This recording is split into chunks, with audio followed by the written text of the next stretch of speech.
does this knowledge that you have now about owning 25% of Clark LLC contradict your statement earlier that my mother can undo this whole thing? She says that. I don't know if she can or not. Okay, fair enough. If Amy, yeah. Okay.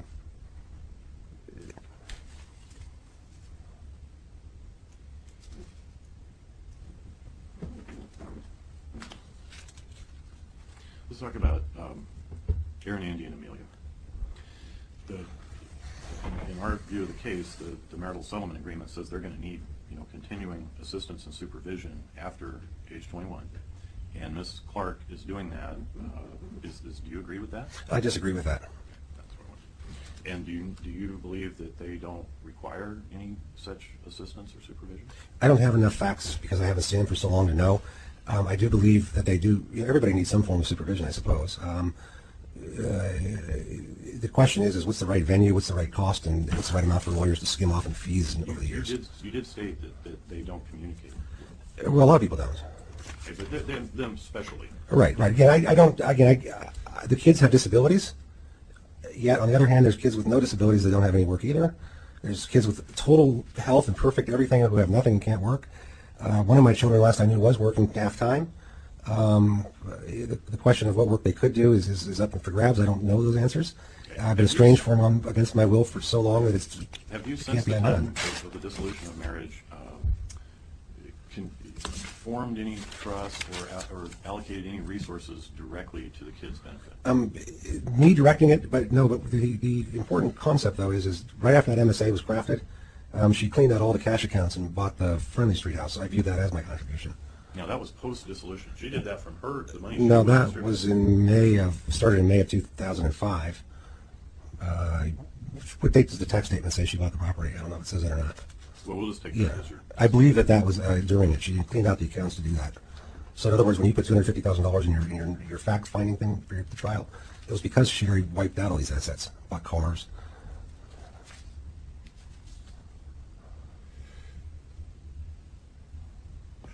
Back to the bottom line here, and then we'll kind of move on. But how long do you anticipate that you'll be pursuing this litigation in federal court such that? Well, now that I'm talking to an attorney about it, okay, I'll have a better idea on that after my attorney's had a chance to evaluate it. So you don't know? I don't know at this time.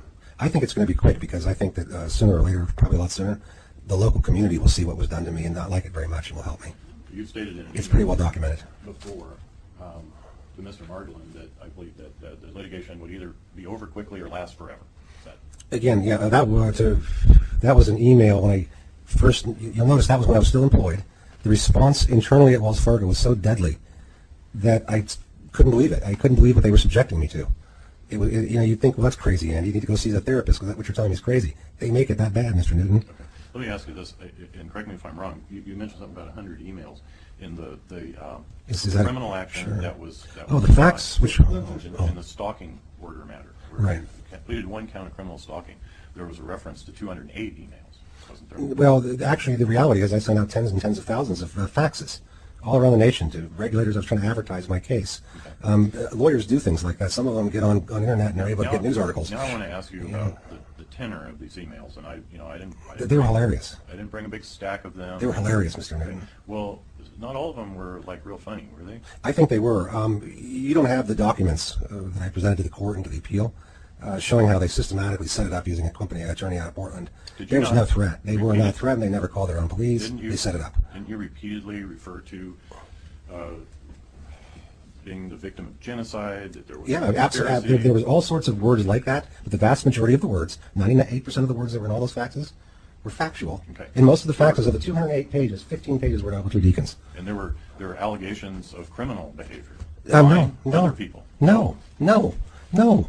There's no allegation of anything. I never was alleged I got near these people. No, sorry. The question is, were you alleging that other people had committed Absolutely. Oh, absolutely. That's what I charged in writing in district court. Right. Racketeering using corrupted police and prosecutors Yeah, that but not constitutes just them, kidnapping. Not just them, but me and other people in this Yeah, I country. accused you of writing a contract that's so bad that it's created Okay. a yard of But- paper but- and a couple but- $100,000. It's called a fee pretexting Here's my tool. point. Here's what I'm.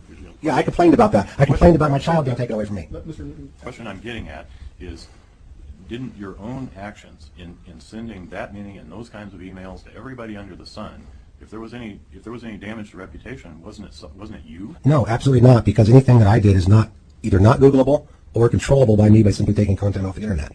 Isn't it true It's that the a number Pacer of people records. contacted you and asked you to take it off, and you told them that you were unable to, that it was No. too late? What? Take what off? They asked you to take them off of your mailing list or to retract whatever. What would happen, because I was using automated software to extract numbers and mail, it was an automated process. And in just 1 month, I faxed over 10,000. That's my right to do with my phone, Mr. Newton. Okay, and I didn't fax them to Ogletree Deacons. Okay, Ogletree Deacons complained because they were probably getting these back channel, meaning people that I faxed them to, like government agencies and police bureaus and the FBI, probably were eventually asking them questions about these things. Probably their colleagues were laughing at them about it. Okay, so that's what it really was. It had nothing to do with Portland. It had nothing to do with Leah Lively. It had to do with their corporation, and they have a history of it. They have a history of it. Ogletree has done this elsewhere. It's been in the news. And Leah Lively is an attorney for Ogletree. Who has no fear of me whatsoever and never complained about me personally in writing. They added her in at the last minute. And what was who were you alleged to have sued? Alleged to have stalked a corporation called Ogletree Deacons. That was the primary complainant, was Ogletree Deacons. And they filed all the initial complaints. There was no mention of Leah Lively in the 3 complaints. They never had a stalking protection order, which is usual in a stalking communication case unless there's an actual validated threat. They bypassed the Portland police. They never called them. I have no further questions. Leave it. Thank you.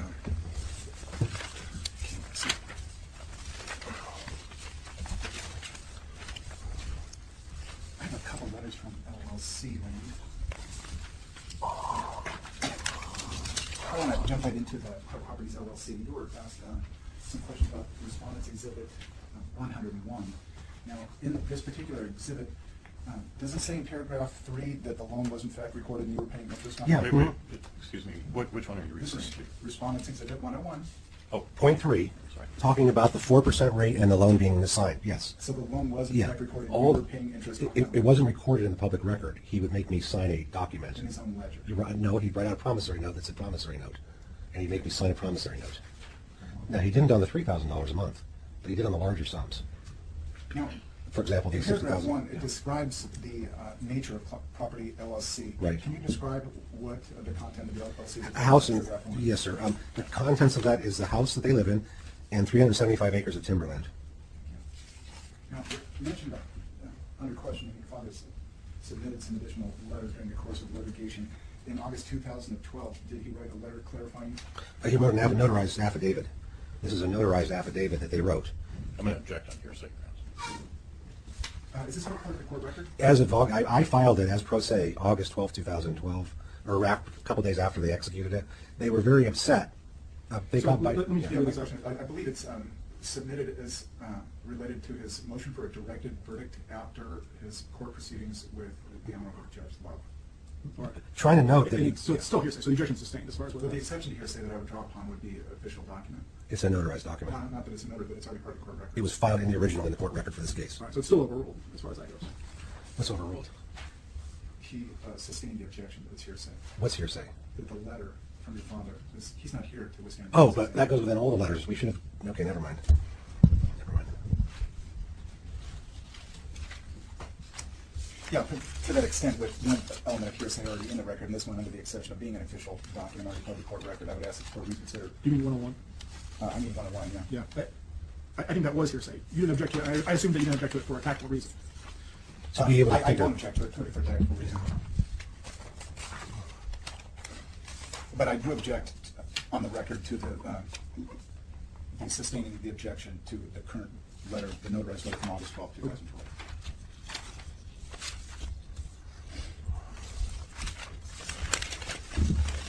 That's a real important document. Do we need to get my folks in here to testify to that? But we'll worry about it. Okay. Or you guys can worry about it. It's just that it's what it is. It was Other than the notarized and payments that recorded. you received from the LLC, are there any income that you received from the No. LLC?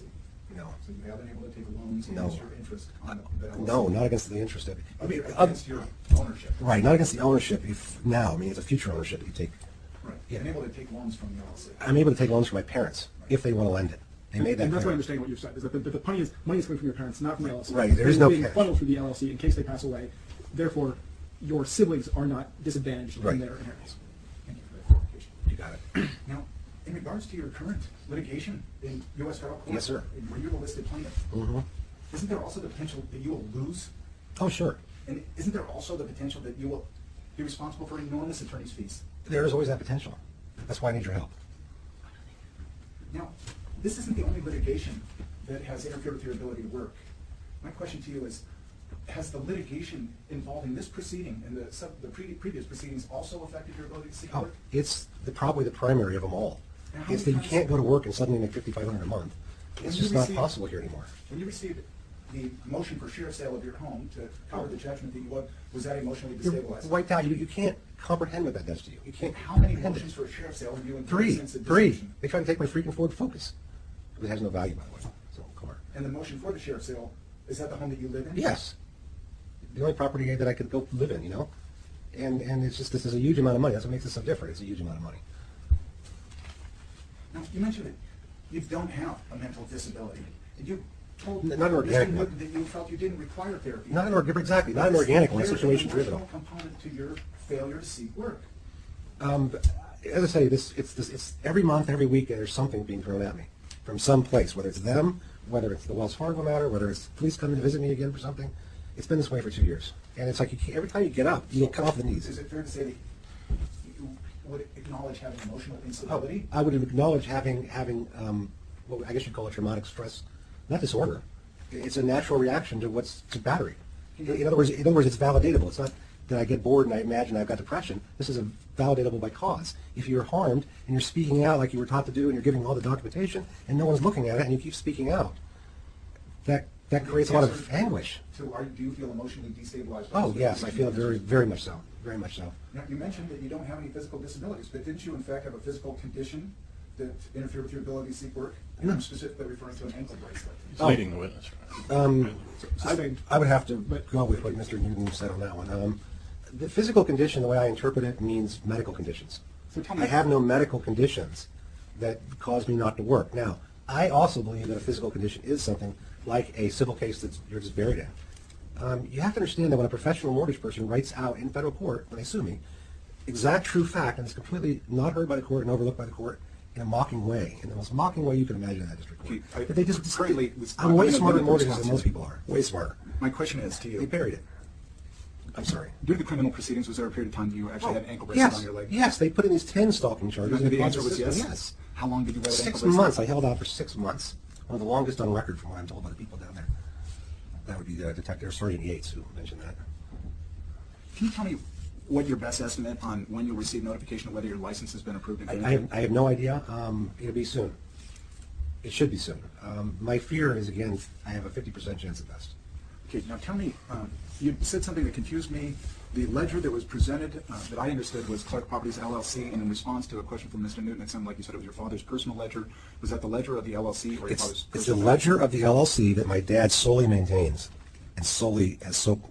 I can't write a check out of it. The four of me and my three sisters cannot get together and write a check. The answer to the question was it's the LLC's check register? It's the LLC's check register, but for lending to siblings, they put in personal money, as we mentioned. They'll put in personal money Right. into the corporate ledger. Right. In other words, the corporation has no money, has no cash. It's not. The only time it has cash is if they put it in and it's lent out. Thank you. So you mentioned that it's been some time since you've seen your children and you can't remark on their current status. That's correct. Did you make efforts to see your kids? You get estranged very quickly. I did at the beginning. I had hearings. I was supposed to have access to the children, but every time I would call, I would get put off. Then I'd have to go to a hearing to get the rights that were in my decree. I found out that the money, they easily track the money, but as far as the fact of you getting to see your kids, no one cares about that. And when the time goes by, it's done, it's over. So You still have the money. Did you bring a parenting time enforcement action to? I ended up doing that, again, always pro se, because at any given time, me being, Were you awarded time with your children? I was eventually awarded this little bit of time. It was just horribly awkward. What happened when you followed through with that? Horribly awkward. It was one of those things where it was like, I felt that I was hurtful to him. So by the time you were able to... I felt estranged. I'm sorry, I'm still speaking. I'm sorry. By the time you were able to actually obtain the parenting time you were decreed in a judgment, did you feel that your children were estranged? So, gone. And I felt that they were indoctrinated. I felt that they were victims of the Stockholm effect. I object that it's not relevant what his estrangement is from his children. Overruled just because it's too late, but. They're legally not mine. They're conservatorships now. Thank you, Your All right, Mr. Clark, can go back and have a seat next to the attorney. If I might ask for a 5-minute potty break. Okay, let's in recess. Bye.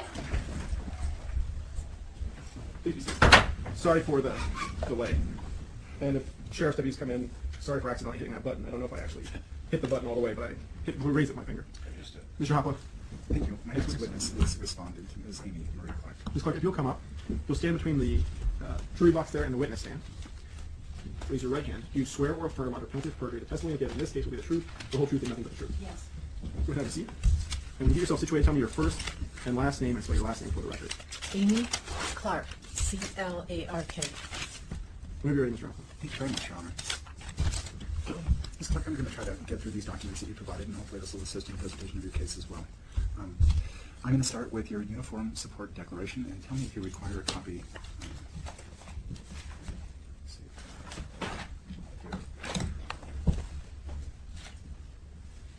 Can you tell me what this is, the uniform support declaration that you provided to your attorney, who in turn provided to me? Yes. Great, well, I'm going to ask you to hold on to that, so you can refer to that document with me. Let's start on page 1. It shows that you have an income, and I'm looking at number 4. This would be paragraph 18 or so if you're looking at the numbers on the side. Gross monthly income of $2,125. Please tell me where you derive that income. That is from a temporary fund, and if the funds are available and I'm designated to provide services, then it's a limited amount of hours, usually approximate at minimum wage. And there's a possibility it may be terminated. Okay, tell me more about this temporary fund. Who funds the temporary fund? The state. Is there a name for that fund, do you know? Well, it's under budget legislation. It's kind of out of my scope, the intricacies of the process of how the state gets the money, etc. Well, I appreciate your honesty. How long have you been employed in that position? Possibly 2 years. Was any certification or training required for this position? Yes, you have to be very qualified. You have to have a criminal background check, mandatory qualified for abuse reporting, and other characteristics like compassion, etc. Are you- It's taking care of a human being. Reviewed or approved for this position by any manager, or do you have an employer who you account to? Yes, it's a full access brokerage. Now, do they contract with the state in order to provide you this opportunity? Possibly, I'm not sure if it's a contract. Again, I don't. But it's a nonprofit agency that helps allocate the funds to the client. And the name of the place is Full Full Access. access, yes. Now, I'm looking at page, well, it's labeled page 3. I guess mine's out of order here. Yeah, page 3. And it describes your employment. Can you tell me how many hours you work per week? Let me think. Can I give you a monthly one? Please. Okay.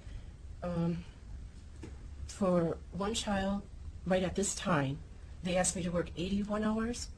The other child, I'm trying to think, approximately 59, and the other child possibly 27, and I'm not really sure of those hours.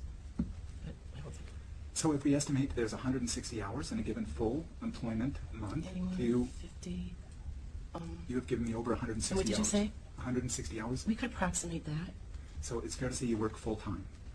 I work more than full-time. That's just what they can help supplement the expenses of taking care of the adult children. Now, when you mention the 3 different children, you're speaking of your own children and Mr. Clark's children, correct? Yes, my biological children.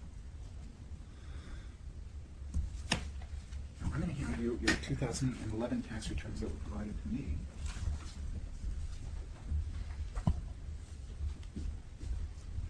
Is this your 2011 tax return? It looks like the one that we gave to you that was in Discovery, so I would say yes. Okay. Now, I notice there's a bit of what I would call redaction on the document. Yes. Were you responsible for redacting that document? Yes. It appears that you took your last name off the document. Yes. It appears you took your address off the document. Yes. And it appears you took your dependents off the document. Their names, yes. Now, is there any reason you would want to withhold that information from me? Yes. For the protection of the children, in the past, your client has caused havoc and it's concerned, it's detrimentally, it affected the children and professionals that work with the children, including lawyers and with Department of Human Services. And they have legal representation, and I'm just being cautious. Is it, I'm or you concerned about believe this. that the father of the children's not entitled to the children's name and social security number? What he has done with that has caused a lot of negative repercussion and concerns, and it has been reported to their legal representative. Now, I'm going to look at number 7 on wages, salaries, and tips of the first page of the 1040 Yes. for the 2011 document. in there, you report $30,888. Did you earn more money in 2011 than you currently earn? So that would be 2012, and then 2013, because this is Correct. 2011. Probably less. Do you know what your income in 2012 was? Well, I'm supposed to receive $66,000 a year in spousal support, and then if I do get this funding to help with the services of the children, then it's more. You know, maybe like 28,000. May I just facilitate the process here? We filed for 2012 with the uniform support affidavit, and I think you said before that you Oh, okay, didn't okay. have it. It's in there. And so I don't, I've seen it. and you're welcome to look at this. It was, I can tell you I that. appreciate that. And these figures that I'm looking at on the 2012 state that in 2012 you earned $28,834 in taxable wages. Does that sound correct? Yes. And it says that you also earned $446 in interest income, taxable interest income. Does that sound correct? Yes. I have a professional CPA doing the tax returns. And in 2012, it showed that you reported $93,635 in spousal support received. Yes. Was there a reason for the elevation of that number beyond the 66? Yes, I went approximately a year and a half without spousal support.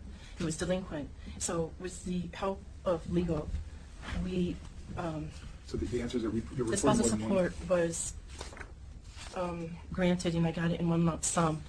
I may add that caused horrible repercussions with taxes.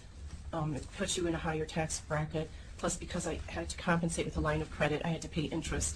And then the legal process to get delinquent spousal support costs money as well. I appreciate that. Were you reimbursed for any of your attorney's fees? At that time, possibly, I would have to look it up.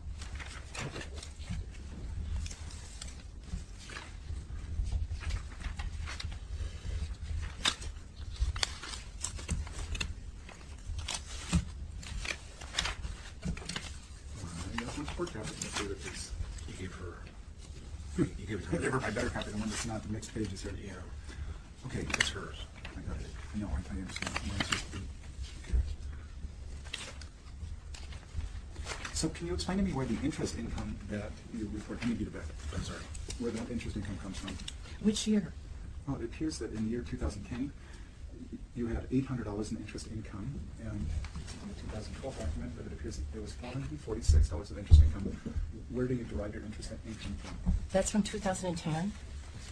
Is that the year 2010 or the year, The reported year 2010. 2011, I show $477 in interest income. Did you by chance attach a Schedule K on any of these? 1099I. I know that. I have no idea. Maybe the 1099Is.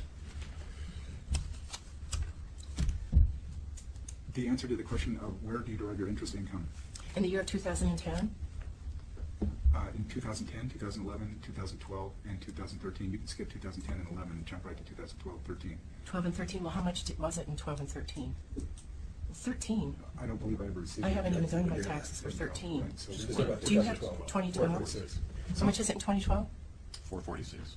446. I have one on account for 100,000 at Bank of America, and that's non-touchable. What it is, it's an account because I keep my deductibles for insurance and medical, house insurance and medical really high, so the premium can be low. So if there's an emergency, I'd have to use that as a deductible, and it's also, that's all I have if anything happens to me or anybody else. I just save that 100,000. So that's money that's in a savings account, or is it in a CD? It's in an investment account with the highest rate that they can give you at Bank of America. Are there any limitations on your ability to withdraw that money? I think you get 3 withdrawals a month.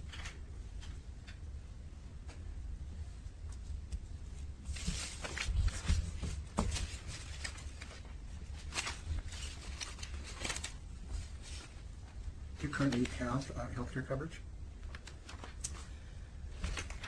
Well, that's quite a story as with everyone else. Apparently, they increased my payment to like $500 a month. So I had to do a lot of talking and negotiating with medical insurances, and I got a kind of a reasonable plan. Yes, I do have medical with a very high deductible. I'm going to ask you to turn to Schedule 1. Schedule one. It's at the back of the document. Oh, Return the to USD? uniform. Oh, I'm sorry, of the uniform support affidavit. I mean, uniform support declaration. Okay, which page again? It would be page 10. Let's see, I have 9.